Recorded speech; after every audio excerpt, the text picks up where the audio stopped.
Gaara is in danger of being devoured.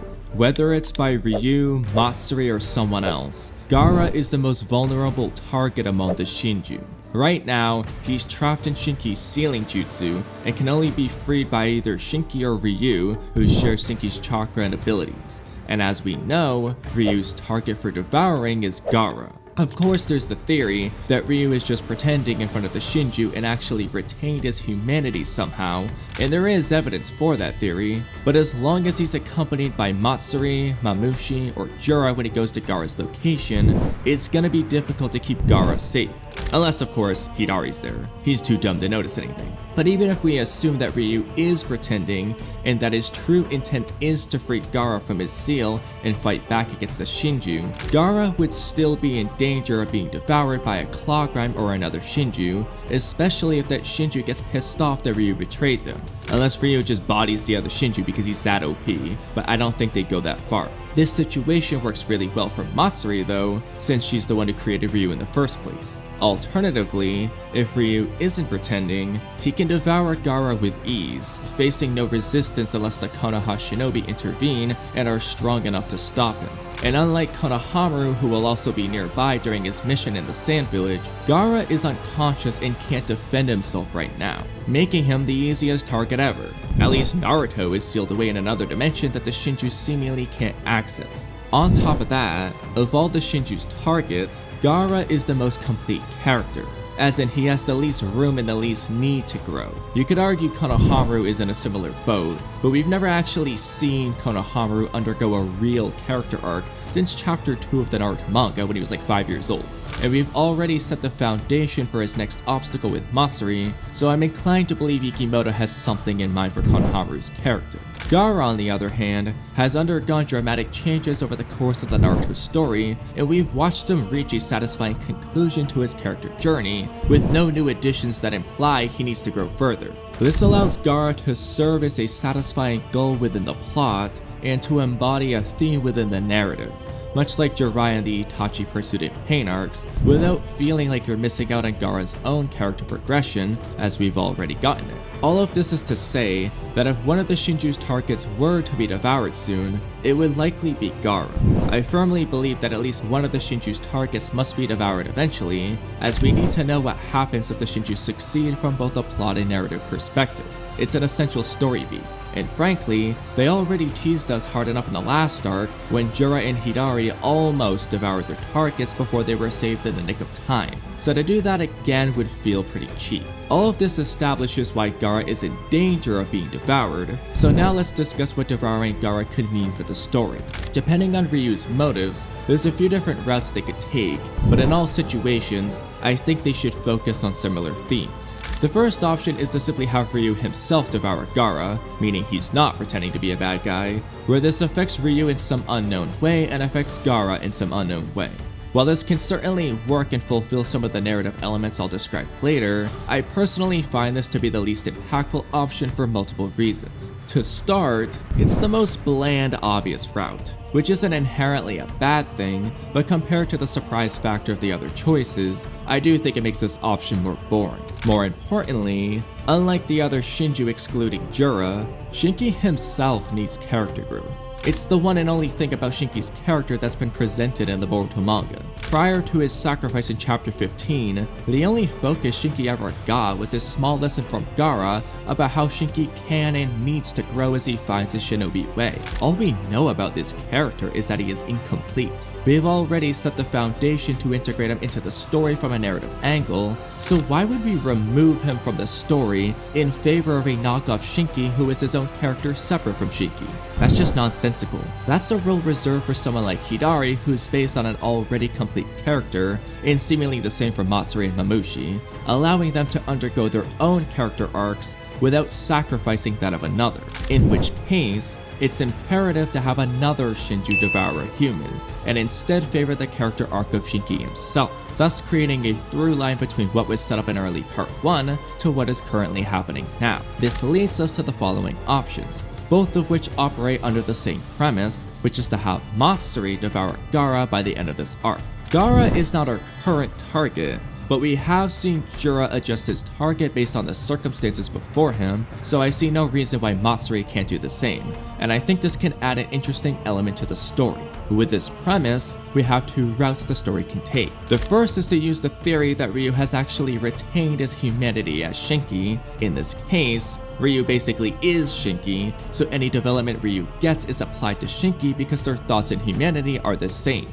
The only difference is their appearance and power level. With this option, we would likely see Ryu betray Matsuri at some point during this arc in his attempt to free Gaara, so Matsuri decides to devour Gaara herself before Ryu's very eyes, whether it's out of anger from Ryu's betrayal, a mere test of curiosity to see what will happen next, or whatever. The second option is to have the Konoha and Sand teams defeat Ryu and free Shinki from his tree using the Thorn Soul method that Koji mentioned, but this time we would actually see how this process takes place. After Ryu is freed, Matsuri would then decide to devour Gaara for similar reasons as the first option, with Shinki watching his father be devoured before his very eyes.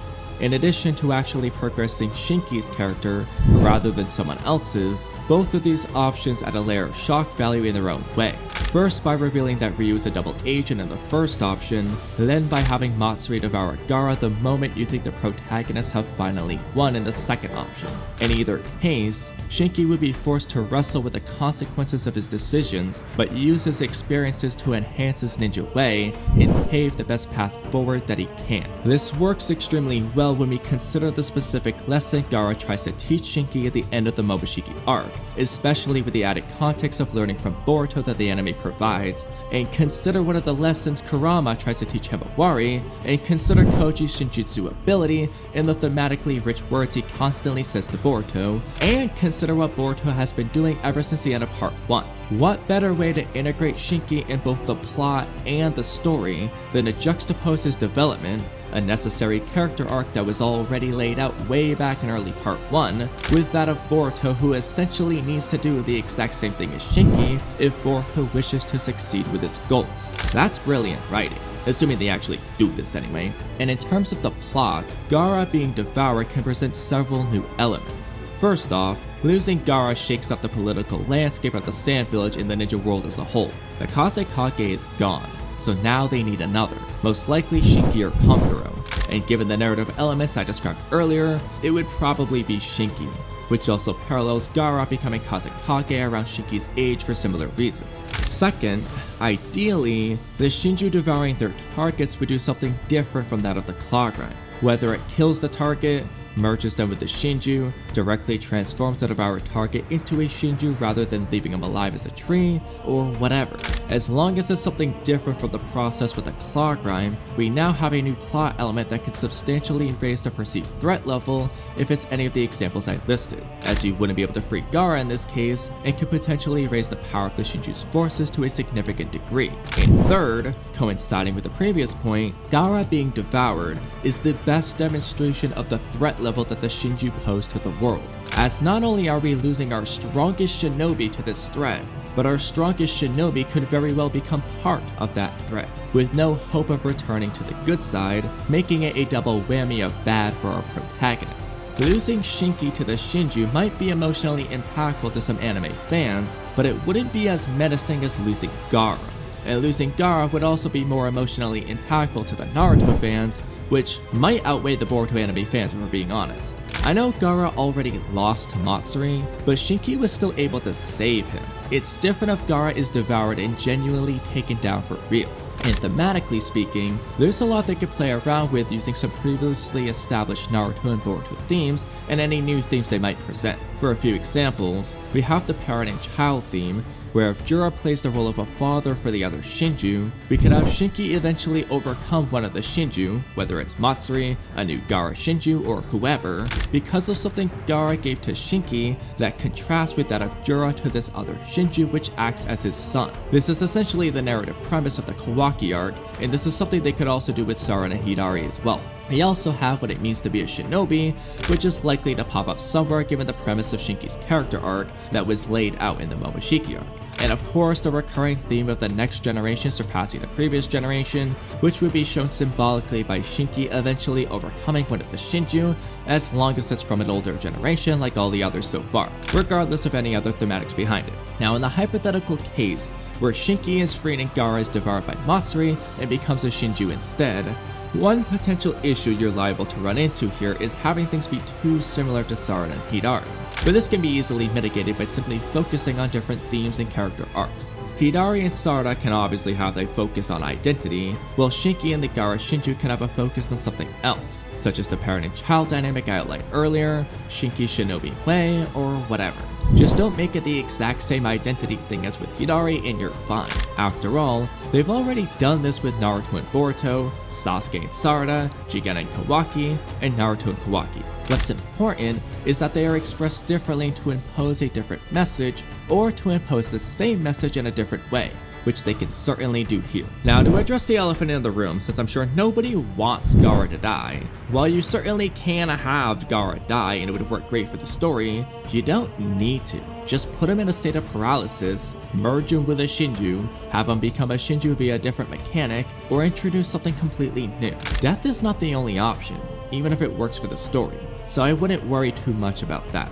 Overall, I think the idea of Gaara being devoured by Ryu or Matsuri holds a lot of weight in the narrative and adds an interesting element to the plot, while also keeping the story thematically rich.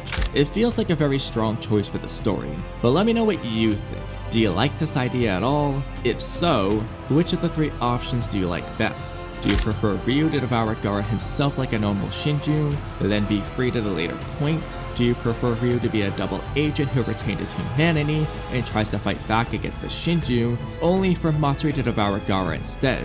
Or do you prefer Ryu to be defeated and Shinki freed from his tree, only for Matsuri to devour Gaara anyway?